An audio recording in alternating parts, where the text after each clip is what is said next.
ചോറിനൊപ്പം എന്തെങ്കിലും ഒരു ഫ്രൈ കൂട്ടി കഴിക്കാൻ ഇഷ്ടപ്പെടുന്നവർക്ക് തീർച്ചയായിട്ടും എളുപ്പത്തിൽ തയ്യാറാക്കുന്ന ഒരു സോയ ഫ്രൈഡ് റെസിപ്പിയാണ് കേട്ടോ ഇന്നത്തെ സ്പെഷ്യൽ.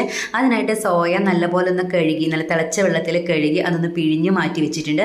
ഇനി അതിനായിട്ടൊരു മസാല കൂട്ട് തയ്യാറാക്കണം. 2 ടീസ്പൂൺ മുളക് പൊടി, 1/4 ടീസ്പൂൺ മഞ്ഞൾപ്പൊടി, 1/4 ടീസ്പൂൺ കുരുമുളക് പൊടി, പിന്നെ garam masala 1 teaspoon, 1 table spoon നിറയെ കോൺഫ്ലോർ, അധികം പുളിയില്ലാത്ത തൈര്, ആവശ്യത്തിന് ഉപ്പ്, 1 ടീസ്പൂൺ തന്നെ സോയാ സോസും ചതച്ചെടുത്ത പെരിഞ്ജീരകവും കൂടി ചേർക്കാം. ആവശ്യത്തിന് വെള്ളം കൂടി ചേർത്തിട്ട് നല്ല പോലെ ഒന്ന് മിക്സ് ചെയ്തെടുക്കണം.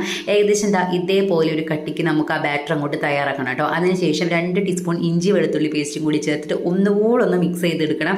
പിന്നീട് നമുക്ക് നമ്മുടെ മാറ്റി വെച്ചിരിക്കുന്ന സോയ കൂടി ചേർത്തിട്ട് എല്ലാം കൂടെ നന്നായിട്ടൊന്ന് മിക്സ് ചെയ്യുക. ഒരു അരമണിക്കൂറോളം നമുക്കതൊന്ന് റെസ്റ്റ് ചെയ്യാനായിട്ട് മാറ്റി വെക്കാം കേട്ടോ. അതിനുശേഷം നല്ല തിളച്ച വെളിച്ചെണ്ണയിലോട്ട് ഇതേപോലെ ഒന്ന് കോരിയിട്ടിട്ട് നന്നായിട്ടൊന്ന് ഫ്രൈ ചെയ്തെടുക്കണം.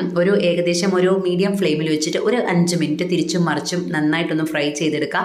ഇനി അവസാനം നമുക്ക് അതിനകത്തോട്ട് കുറച്ചധികം തന്നെ കറിവേപ്പിലയും 2 പച്ചമുളകും കീറിട്ടതും കൂടി ചേർത്ത് ഒന്ന് ഇളക്കി എടുത്തു കഴിഞ്ഞാൽ നമ്മുടെ കിഡിലൻ ഒരു സോയ ഫ്രൈ ഇവിടെ തയ്യാറായിട്ടുണ്ട്. വളരെ ചുരുങ്ങിയ സമയം കൊണ്ട് എളുപ്പത്തിൽ തയ്യാറാക്കാവുന്ന നല്ല ടേസ്റ്റി ആയിട്ടുള്ള ഒരു കിഡിലൻ ഐറ്റം തന്നെയാണ് കേട്ടോ നമ്മുടെ ഈ സോയ ഫ്രൈ. അപ്പോൾ അതുപോലെ ഒന്ന് തയ്യാറാക്കി നോക്കണേ.